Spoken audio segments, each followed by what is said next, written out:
जय श्री कृष्णा। राधे राधे दोस्तों। आज मैं आप लोगों को लड्डू गोपाल की एक ऐसी आश्चर्यजनक दिल को छू लेने वाली बिल्कुल सत्य लीला कथा सुनाऊंगी, जिसे सुनकर आप सभी की आंखें लड्डू गोपाल के लिए रो देगी। लड्डू गोपाल के द्वारा भक्त के साथ की गई इस आश्चर्यजनक लीला को जानकर आपका दिल दहल जाएगा।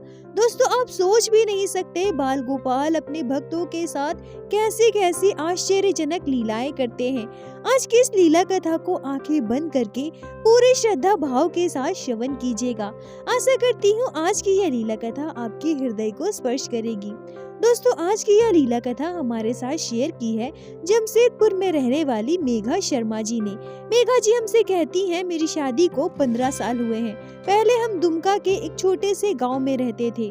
फिर मेरे हस्बैंड की जॉब जमशेदपुर के एक प्राइवेट कंपनी में लग गई और हम अपने पूरे परिवार के साथ जमशेदपुर में एक किराए के मकान में शिफ्ट हो गए। मेरे परिवार में मेरे हस्बैंड, मेरे 2 बच्चे, मेरी सासू माँ है। मुझे एक पुत्र और एक पुत्री संतान है। मेघा जी कहती हैं कि जमशेदपुर में जहां हम रहते हैं वहीं पास में एक भोलेनाथ का मंदिर है। मैं हर सोमवार भोलेनाथ के मंदिर जाया करती हूँ और वहीं एक दीदी आया करती थी जो अपने साथ अपने लड्डू गोपाल को लेकर आती थी। धीरे धीरे उस दीदी से मेरी अच्छी जान पहचान हो गई। उनके बाल गोपाल मुझे बहुत प्यारे लगते थे। दीदी मुझे अपने लड्डू गोपाल के बारे में बताया करती थी। लड्डू गोपाल के द्वारा उनके साथ की गई कई लीलाएं दीदी ने मुझे बताई थी, जिसे सुनकर मुझे बहुत अच्छा लगा था। धीरे धीरे बाल गोपाल मुझे बहुत अच्छे लगने लगे और लड्डू गोपाल के लिए मेरे मन में श्रद्धा भक्ति आ गई। तभी कुछ दिनों के बाद दीदी के हस्बैंड का ट्रांसफर हो गया और वो वहाँ से कहीं और शिफ्ट हो गए। दीदी के जाने के बाद मेरा मन बहुत उदास हो गया। उनके लड्डू गोपाल को मैं बहुत याद करने लगी। मेघा जी कहती हैं कि कई बार मैंने अपने सपने में लड्डू गोपाल को देखा था। मैंने अपने सपने में यह भी देखा कि मैं बैठकर लड्डू गोपाल की सेवा कर रही हूँ, उन्हें नहला रही हूँ, उन्हें भोग लगा रही हूँ। मुझे लगा कि मैं लड्डू गोपाल के बारे में ज्यादा सोच रही हूँ, शायद इसलिए बार बार बाल गोपाल मेरे सपने में आ रहे हैं। और एक दिन मैं अपने बच्चों के साथ बाजार गई थी और मैंने बाजार में लड्डू गोपाल का सुंदर सुंदर विग्रह देखा।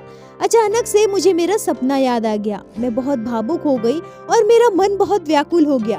बिना कुछ सोचे समझे, बिना घर पर बताए, मैंने लड्डू गोपाल के एक छोटे से प्यारे से विग्रह को खरीद लिया और अपने साथ घर लेकर आई। मेघा जी कहती हैं, मेरे हस्बैंड को इन सब चीजों के बारे में ज्यादा जानकारी नहीं था और उन्हें कोई आपत्ति भी नहीं थी, पर मेरी सासू माँ लड्डू गोपाल को देखकर बहुत गुस्सा हो गई। वो मुझसे कहने लगी कि तुम्हें कुछ पता भी है लड्डू गोपाल की सेवा कैसे करते हैं?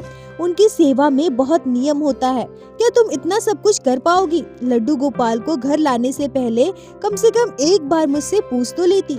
मेघा जी कहती हैं, मेरी सासू माँ बहुत अच्छी थी, हमेशा मेरा ख्याल रखती थी, पर पता नहीं क्यों उस दिन उनका व्यवहार मुझे बहुत बुरा लगा था। मुझे ऐसा लगने लगा था कि मेरी सासू माँ लड्डू गोपाल की सेवा से मुझे रोक रही हैं। पर अब क्या? अब तो बाल गोपाल हमारे घर आ गए थे।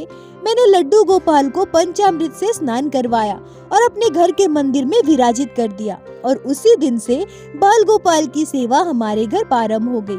मेघा जी कहती हैं, यह घटना आज से लगभग 7 साल पहले की है, जब मैं लड्डू गोपाल को हमारे घर लेकर आई थी।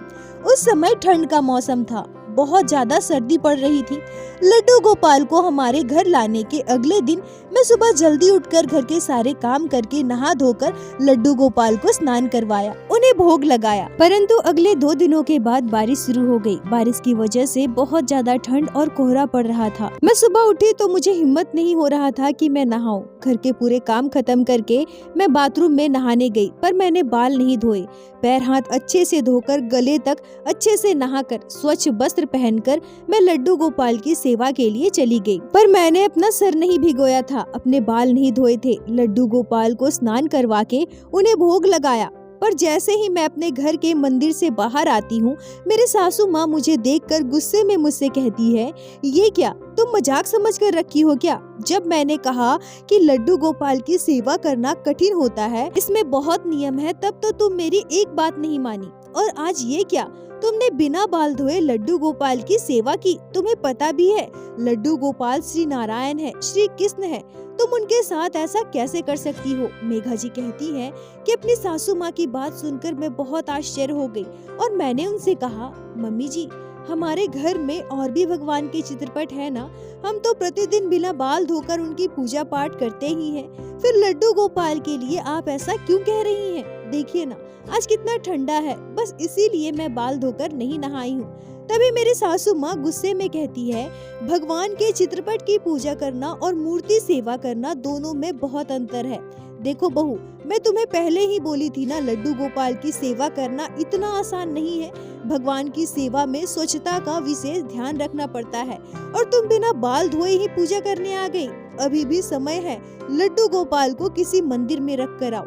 बेवजह ये सब करने की जरूरत नहीं है, तुम नहीं कर पाओगी। मेघा जी कहती है, मैं मन ही मन सोचती हूँ लड्डू गोपाल की सेवा तो प्रत्येक दिन की जाती है, पर प्रतिदिन मैं बाल कैसे धो सकती हूँ? मेघा जी कहती है कि मुझे साइनस की दिक्कत थी, रोग प्रतिरोधक क्षमता मुझ में बहुत कम था, ठंड में बहुत जल्दी ही सर्दी जुकाम हो जाता था, बुखार हो जाता था। डॉक्टर ने पहले ही मुझे सप्ताह में एक बार 15 दिन में एक बार बाल धोने के लिए कहा था, ठंड में बचकर रहने के लिए कहा था। पर अब क्या, अब तो मैं लड्डू गोपाल को हमारे घर लेकर आई हूँ, क्या मुझे प्रतिदिन बाल धोकर नहाना पड़ेगा? मेघा जी कहती है कि मैं बहुत चिंता में पड़ गई, पर मैंने मन ही मन सोचा कि नहीं, लड्डू गोपाल को तो मैं संतान के रूप में अपने घर लेकर आई हूँ, मैं उनसे पुत्र के समान प्रेम करती हूँ। फिर माँ और बेटे के बीच में यह नियम क्यों? अगर मैं स्वस्थ रहूंगी तभी तो अपने लल्ला की सेवा कर पाऊंगी। नहीं नहीं, मैं प्रत्येक दिन बाल धोकर नहीं नहाऊंगी, मैं ऐसे ही लड्डू गोपाल की सेवा करूंगी। और ऐसा सोचकर मैंने अपनी सासू माँ की बातों पर ध्यान नहीं दिया और मैं बिना बाल धोए ही लड्डू गोपाल की सेवा जारी रखी। हाँ, किसी विशेष तिथि पर पूजा पाठ में मैं बाल धोकर नहाती थी, पर ठंड भी बहुत ज्यादा था, मुझे साइनस की दिक्कत थी, इस वजह से मैं प्रत्येक दिन बाल धोकर नहीं नहा पाती थी। अब हुआ यूं कि मेरी सासू माँ हमेशा मुझसे बस यही कहा करती थी कि तुमसे नहीं हो पाएगा, तुम जाकर मंदिर में लड्डू गोपाल को रख कर आओ, पर ऐसे सेवा मत करो, तुम्हें पाप लगेगा, तुम बहुत बड़ी गलती कर रही हो और तुम्हारी गलती की सजा सिर्फ तुम्हें ही नहीं पूरे परिवार को भुगतना पड़ेगा। हमारे घर में जब भी कोई मेहमान आते थे, मेरी सासू माँ उनसे भी मेरी शिकायत करती थी, हमेशा बस यही कहती थी कि ये बहुत बड़ी गलती कर रही है और भुगतना पूरे परिवार को पड़ेगा। बिना बाल धोए भगवान के विग्रह को कोई स्पर्श करता है क्या? इतना साहस कहाँ से आता है? बिना बाल धोए, बिना स्वच्छ हुए भगवान के विग्रह की सेवा करना, इतना बड़ा अनर्थ करना, इतना बड़ा पाप करना। मेघा जी कहती हैं कि अब मैं सबको कैसे समझाऊं कि बाल गोपाल से मैं कितना प्रेम करती हूँ और लड्डू गोपाल की सेवा बिल्कुल भी कठिन नहीं होती है। क्या एक बच्चा अपनी माँ के लिए बोझ बन सकता है? क्या एक बच्चे की देखभाल करना, बच्चे का पालन पोषण करना एक माँ के लिए बोझ बन जाता है? नहीं ना। फिर मेरे लड्डू गोपाल मुझ पर बोझ कैसे बन सकते हैं? मैं उनकी सेवा कैसे छोड़ सकती हूँ? अगर मैं बिना बाल धोए अपने बच्चों को खाना खिला सकती हूँ, उसकी देखभाल कर सकती हूँ, फिर मेरे लड्डू गोपाल की मैं क्यों नहीं कर सकती? यह बात मैं किसी को कैसे समझाऊं? और मैं समझा भी नहीं पाती थी। तभी अचानक मेरे जीवन में एक ऐसी घटना घटी जिसने मेरे सोच को बदल कर रख दिया। मेरे साथ एक बहुत ही दुखद घटना घटी। सुबह स्नान करने के बाद मैं छत पर कपड़े सुखाने के लिए जा रही थी, तभी मेरा पाँव फिसल गया और मैं सीढ़ियों से गिर गई। मुझे बहुत जगह चोट आई थी, पर दुर्भाग्यवश मेरा एक हाथ फ्रैक्चर हो गया था। इस वजह से मेरे एक हाथ को प्लास्टर करना पड़ा। डॉक्टर ने कहा अगले 1 महीने तक यह प्लास्टर ऐसे ही रहेगा। 1 महीने के बाद आपके हाथ का प्लास्टर खोला जाएगा। मेघा जी कहती हैं कि अब मैं यह सोचकर और दुखी हो गई कि हमारे घर के सारे काम मैं एक हाथ से कैसे करूंगी, अपने लड्डू गोपाल की सेवा कैसे करूंगी। पर इधर मेरी सासू माँ मुझे और ताने देने लगी, मुझसे कहने लगी कि देख लिया अपनी जिद का नतीजा, मैं तुमसे कहती थी ना बिना बाल धोए भगवान के विग्रह को स्पर्श नहीं करते, और देखो अभी लड्डू गोपाल को हमारे घर आए हुए कुछ ही महीने हुए हैं और तुम्हारे साथ इतनी बड़ी घटना घट गई। दिन भर खाती हो, पीती हो, सोती हो और बिना बाल धोए भगवान के विग्रह को स्पर्श करती हो। तुम्हें यह गलत नहीं लगता? भगवान के विग्रह को मजाक मत समझो। मैं अब भी तुम्हें यही कहूँगी कि लड्डू गोपाल के विग्रह को किसी मंदिर में रख कर आओ। अब तुम ही बताओ, आज तुम्हारे साथ बुरा हुआ है, कल को बच्चे के साथ या फिर जतिन के साथ भी बुरा हो सकता है। फिर तुम क्या करोगी? और ऐसी अवस्था में तुम लड्डू गोपाल की सेवा कैसे करोगी? सब तुम्हारी गलती से हो रहा है बहू। बहुत बड़ा कुछ अनिष्ट हो जाए इससे पहले ही तुम सुधर जाओ। मेघा जी कहती हैं कि मेरी सासू माँ ने मुझसे इतनी सारी बातें कही, पर फिर भी मैं उनकी बातों पर ध्यान नहीं दी, क्योंकि मुझे पता था कि बाल गोपाल को मैं अपना पुत्र मानती हूँ, पुत्र के समान उनसे प्रेम करती हूँ। फिर माँ बेटे के बीच कोई नियम नहीं आना चाहिए। और मेरे साथ जो घटना घटी है उसकी वजह लड्डू गोपाल की सेवा बिल्कुल नहीं है। मैंने अब भी अपनी सासू माँ की बातों पर ध्यान नहीं दिया और लड्डू गोपाल की सेवा जारी रखी। मेरे बाएं हाथ में प्लास्टर किया हुआ था। अब तो मैं और भी अपने बाल नहीं धो पाती थी, पर मैं खुद को स्वच्छ करके स्वच्छ वस्त्र पहनकर लड्डू गोपाल की सेवा किया करती थी। ऐसे ही दिन बीत रहे थे। तभी लगभग 15 दिनों के बाद मेरे सासू माँ हमसे कुछ ऐसा कहती है जिसे सुनकर मेरे होश उड़ गए। मेरे सासू माँ कहती है कि मैंने एक बहुत ही भयानक सपना देखा है। मैंने अपने सपने में देखा है कि हम सभी कहीं बाहर जा रहे हैं और हमारे कार का एक्सीडेंट हो गया है। बहू, तुम लड्डू गोपाल को गोद में लेकर खड़ी हो। तभी लड्डू गोपाल तुमसे कह रहे हैं, ये सब तुम्हारी वजह से हुआ है। तुमने बिना बाल धोए मुझे स्पर्श किया है ना, इसलिए ये तुम्हारे कर्मों का फल है। तुम्हारे पापों की सजा से तुम्हारा पूरा परिवार खत्म हो जाएगा, अब कोई नहीं बचेगा। मेघा जी कहती हैं कि मेरी सासू माँ ने जो बातें मुझे बताई उसे सुनकर मेरे रोंगटे खड़े हो गए। अब मुझ में हिम्मत नहीं हो रहा था कि मैं लड्डू गोपाल को स्पर्श भी करूं। बात अगर मुझ पर होती तो मैं बर्दाश्त कर सकती थी, पर मेरे परिवार के साथ इतना बुरा, वो भी मेरी वजह से, यह मैं कैसे सह सकती हूँ। फिर मैं सोचने लगी कि अब मैं क्या करूँ। मेरे हाथ में प्लास्टर हुआ है, मैं बाल धोकर कैसे नहाऊं? और यह कोई एक दिन का काम तो है नहीं। क्या मैं सच में लड्डू गोपाल को हमारे घर लाकर गलती कर दी हूँ? फिर मैंने सोचा कि अभी तो फिलहाल मुझे बाल धोकर ही लड्डू गोपाल को स्पर्श करना पड़ेगा। जब मेरा हाथ ठीक हो जाएगा तो मैं अपने मायके जाऊंगी और वहीं जाकर गुरुजी से इस बारे में बात करूंगी। मेघा जी कहती हैं कि मेरे एक हाथ में प्लास्टर था, पर मैं इसी अवस्था में प्रत्येक दिन बाल धोकर स्नान करती थी और लड्डू गोपाल की सेवा करती थी। लगभग ऐसे करते हुए 10 दिन और बीत गए। तभी मुझे बहुत तेज बुखार हो गया। सर्दी जुकाम की वजह से मेरी हालत बहुत खराब हो गई, पर मैं क्या करूं? मेरी स्थिति चाहे जैसे भी हो, लड्डू गोपाल की सेवा तो मुझे करनी ही थी। इतनी बुखार में बीमार होने के बाद भी मैं प्रत्येक दिन बाल धोकर नहाती थी और लड्डू गोपाल की सेवा करती थी। मैंने डॉक्टर को दिखाया तो डॉक्टर ने मुझे नहाने से बिल्कुल मना कर दिया। डॉक्टर ने मुझसे कहा कि ठंड बहुत ज्यादा है, आपको साइनस की दिक्कत है, ठंड से बचकर रहिए, नहीं तो तबीयत और बिगड़ जाएगी। मेघा जी कहती हैं, मेरे हस्बैंड मुझसे कहने लगे कि ये पूजा पाठ करना कुछ दिनों के लिए छोड़ दो, जब ठीक हो जाओगी तब करना।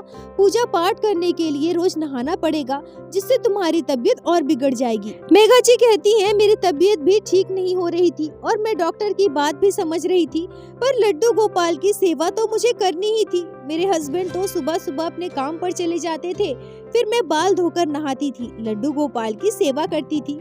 मुझे लगा दवा ले रही हूँ, कुछ दिनों में ठीक हो जाऊंगी, पर मैं लड्डू गोपाल की सेवा बंद कर दूं, ऐसा भला कैसे हो सकता है?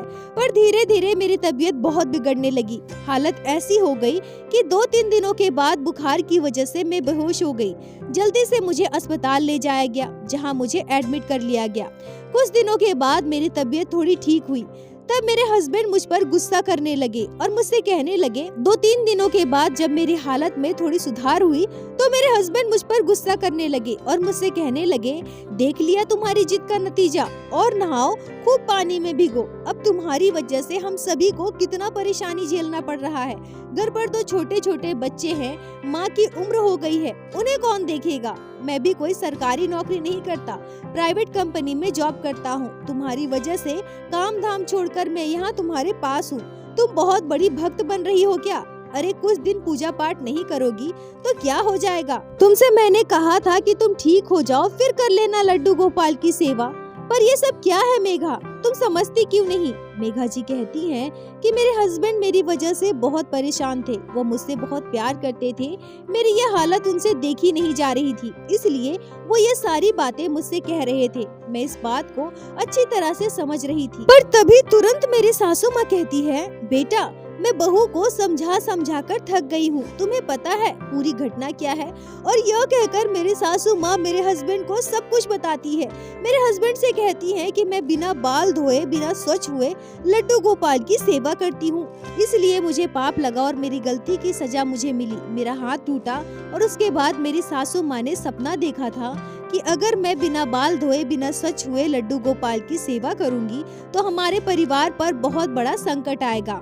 मेरे सासू माँ ने मेरे हस्बैंड को यह भी कहा, यह बिना बाल धोए बिना स्वच्छ हुए लड्डू गोपाल की सेवा करेगी तो हमारे परिवार पर बहुत बड़ा संकट आएगा। मेरे सासू माँ ने मेरे हस्बैंड को यह भी कहा कि बेहतर यही होगा कि लड्डू गोपाल को हम किसी मंदिर में रख कर आए। भगवान के विग्रह की सेवा करना मजाक नहीं है, बहुत सारे नियम होते हैं और उतना नियम हम लोग नहीं कर सकते हैं। आज बहू की स्थिति ऐसी हो गई है, कल को अगर कुछ और अनिष्ट हो गया तो हम क्या करेंगे? बेटा अब तुम ही बहू को समझाओ, लड्डू गोपाल को किसी मंदिर में देकर आओ। मेघा जी कहती हैं कि मेरे हस्बैंड पूरी बात जानकर आश्चर्य थे, वो मुझे गुस्से से देखने लगे और मुझसे कहने लगे कि ये सारी बातें तुमने मुझे क्यों नहीं बताई? अगर ऐसा है तो अब हमारे घर लड्डू गोपाल नहीं रहेंगे। मैं नहीं चाहता कि हमारे परिवार के साथ कुछ भी गलत हो, तुम्हारे साथ कुछ भी बुरा हो। भगवान के साथ मजाक करना सही नहीं है, बेहतर यही होगा कि मैं किसी मंदिर में जाकर लड्डू गोपाल को रख कर आऊं। देखो मेघा, हमारे घर में भगवान के चित्रपट है ना, तुम उनकी पूजा करना, वो सही रहेगा। भगवान की मूर्ति की अब हमारे घर सेवा नहीं होगी। मेघा जी कहती हैं कि मैं अपने हस्बैंड और सासू माँ की बात सुनकर बहुत दुखी हो गई। अब मैं उनसे कुछ कहूँ इतनी हिम्मत मुझ में नहीं थी, पर फिर भी मैंने हिम्मत करके उनसे कहा कि लड्डू गोपाल मात्र एक विग्रह नहीं है, वो मेरे संतान है। मैं अपने पुत्र के समान उनसे प्रेम करती हूँ, पुत्र के रूप में उनकी सेवा करती हूँ। तभी मेरे हस्बैंड गुस्से में मुझसे कहते हैं, ठीक है वो तुम्हारे संतान है, फिर घर में हमारे जो 2 बच्चे हैं वो कौन है? क्या उनके लिए तुम्हारी कोई जिम्मेदारी नहीं है? लड्डू गोपाल को संतान मानती हो मानो, पर वो है तो भगवान ही ना। मेघा जी कहती हैं, मेरी आंखों से झरझर आंसू बह रहे थे, मैं समझ नहीं पा रही थी कि अब मैं उनसे क्या कहूँ। लड्डू गोपाल मुझसे दूर चले जाएंगे, मैं अब उनकी सेवा नहीं कर पाऊंगी, यह सोच सोचकर मेरा कलेजा फट रहा था। तभी मेरी सासू माँ कहती है, कल मैं हमारे घर के पास वाले मंदिर में जाऊंगी और लड्डू गोपाल को रख कर आऊंगी। मेघा जी कहती हैं कि मेरी आंखों से अश्रु की धारा बह रही थी, खुद को संभाल पाना मेरे लिए मुश्किल था। मेरी सासू माँ घर चली गई, मेरे हस्बैंड भी कमरे से बाहर चले गए। मैं बहुत दुखी थी, तकलीफ हो रही थी। मैं बार बार अपने कन्हैया से बस यही कह रही थी, कन्हैया क्यों, ऐसा क्यों? मैं तेरी मैया नहीं हूँ क्या? तू मेरा संतान नहीं है? फिर माँ बेटे के बीच इतने नियम क्यों कन्हैया? तुम्हें पता था ना तेरी मैया की शारीरिक स्थिति कैसी है, वो तुम्हारी सेवा कैसे करेगी? और अगर मैं तुम्हारी सेवा बिना बाल धोकर करूं तो क्या तुम मेरे परिवार के साथ इतना बुरा करोगे? मेरे परिवार को समाप्त कर दोगे कान्हा? नहीं कान्हा नहीं, इतना बड़ा अनर्थ तुम अपनी मैया के साथ मत करो। मेघा जी कहती हैं कि लड्डू गोपाल के दूर जाने के ख्याल से ही मैं टूट चुकी थी, मेरी आंखों से आंसू नहीं रुक रहे थे। पर मैं भी करूं तो क्या करूं? मेरी इतनी सामर्थ्यता नहीं थी कि मैं प्रत्येक दिन बाल धोकर स्वच्छ होकर लड्डू गोपाल की सेवा करूं। और अगर मैं ऐसा नहीं करती तो मेरे परिवार पर बहुत बड़ी मुसीबत आ सकती थी। नहीं, मैं अपने परिवार पर कोई मुसीबत आने नहीं दूंगी। अब मैं कभी भी कन्हैया की सेवा नहीं करूंगी, कभी भी नहीं करूंगी। यह सोचकर मैं बहुत रोई, मेरी आंखों में नींद नहीं था। वो पूरी रात मैं जागती रही। मेघा जी कहती हैं कि अगले दिन सुबह 7:30 बजे मेरी सासू माँ अस्पताल आ जाती है। इतनी सुबह सुबह अपनी सासू माँ को अस्पताल में देखकर मैं और मेरे हस्बैंड दोनों हैरान थे। तभी मेरी सासू माँ दौड़कर मेरे पास आती है और मेरा हाथ पकड़ लेती है और रोने लगती है। हमने घबराकर उनसे पूछा कि क्या हुआ, बच्चे ठीक है ना, आप ठीक हो ना, कुछ हुआ है क्या? तभी मेरी सासू माँ रोते हुए मुझसे कहती है, बहू मुझसे गलती हुई है, मुझसे बहुत बड़ा पाप हुआ है, मुझे माफ कर दो बहू, मुझे माफ कर दो। मैंने तुम्हारे साथ बहुत गलत किया है, लड्डू गोपाल के साथ बहुत गलत किया है। मैंने तुम लोगों से अपने सपने के बारे में जो भी कहा था वो सब झूठ था बहू। मैंने कोई सपना नहीं देखा था, पर यकीन मानो मेरे मन में कोई और मनसा बिल्कुल भी नहीं थी। बस मैं ये नहीं चाहती थी कि प्रत्येक दिन स्नान करके तुम बीमार पड़ जाओ। मैं बहुत डर गई थी बहू। मुझे ऐसा लगा कि लड्डू गोपाल भगवान श्री कृष्ण हैं और भगवान के विग्रह को हम ऐसे स्पर्श नहीं कर सकते हैं। उसके लिए हमें शुद्धता का ध्यान रखना पड़ता है, जैसे कि बाकी भगवान के विग्रह के साथ की जाती है। पर जब तुम बिना बाल धोए ऐसे ही लड्डू गोपाल को स्पर्श करती थी ना, तो मेरा कलेजा कांपता था। मैं बहुत डर जाती थी। मुझ में यह डर बना रहता था कि कहीं तुम सबके साथ कुछ अनिष्ट न हो जाए। और उस दिन जब तुम गिर गई, तुम्हारे हाथ में चोट आ गई, तब मैंने यह सोचा कि तुम ऐसे समझने वाली नहीं हो। मुझे तुम्हें कोई और तरीके से ही समझाना पड़ेगा, जिससे तुम लड्डू गोपाल की सेवा छोड़ दो और हम लड्डू गोपाल को किसी मंदिर में रख कर आए। इससे हमारा अनिष्ट भी नहीं होगा और लड्डू गोपाल की सेवा भी शुद्धता पूर्वक होगी। मेघा जी कहती हैं कि मैं आश्चर्य होकर अपनी सासू माँ की ओर देख रही थी। मेरे दोनों आँखों से आंसू बह रहे थे। मेरी सासू माँ कहती है, तुम्हें पता है कल रात क्या हुआ? मैं रात को लेटे लेटे सोच रही थी कि मैं सुबह उठकर मंदिर जाऊंगी और लड्डू गोपाल को मंदिर में रख कर आऊंगी। यही सोचते सोचते मैं सो गई। तभी अचानक से मैंने एक सपना देखा। मैंने सपने में साक्षात लड्डू गोपाल के दर्शन किए, हमारे घर के लड्डू गोपाल जिनकी तुम सेवा करती हो। मेघा जी कहती हैं कि मेरे सासू माँ फूट फूट कर रो रही थी और मुझसे कह रही थी, बहू मैंने देखा कि लड्डू गोपाल हमारे घर के मंदिर के सिंहासन पर बैठे हुए हैं और मैं उन्हीं के पास खड़ी हूँ। तभी अचानक से लड्डू गोपाल का श्री विग्रह बोल पड़ते हैं। लड्डू गोपाल कहते हैं, मेरी मैया अशुद्ध नहीं है, मैं उनका लाला हूँ ना। मेरी मैया अपने हाथों से मुझे भोग लगाएगी, मुझसे लाड लड़ाएगी। मेरी मैया को बुलाओ, मैं भूखा हूँ, मुझे मेरी मैया अपने हाथों से भोग लगाएगी।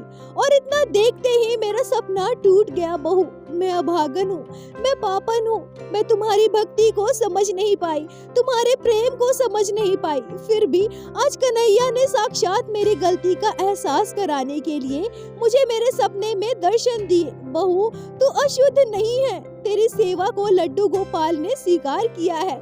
बहू मेरी भूल के लिए मुझे क्षमा कर दो।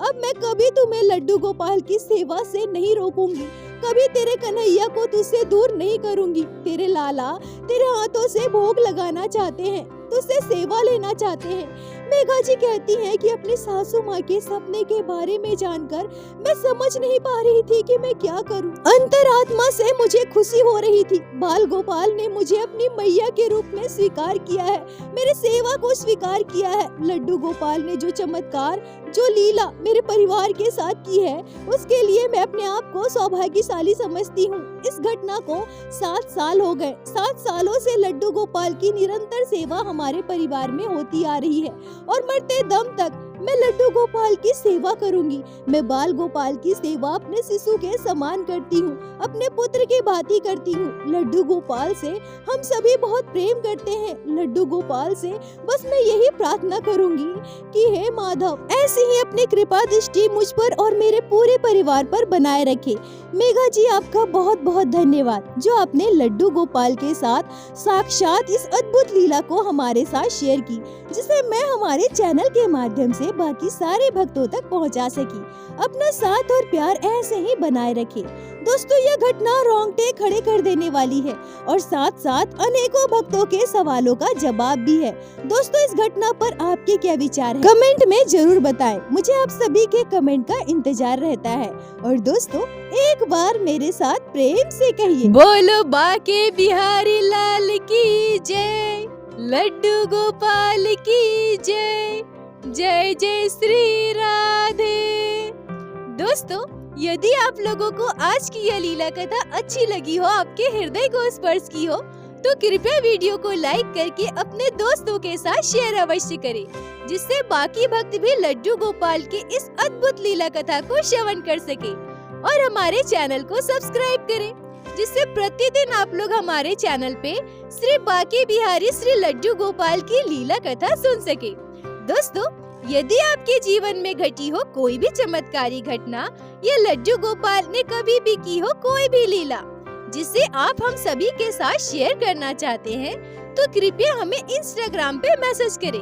हम आपसे कांटेक्ट करेंगे और आपकी उस लीला कथा को हमारे चैनल पे बाकी सारे भक्तों के साथ शेयर अवश्य करेंगे। लड्डू गोपाल की कृपा आप पर और आपके पूरे परिवार पर बनी रहे। राधे राधे दोस्तों।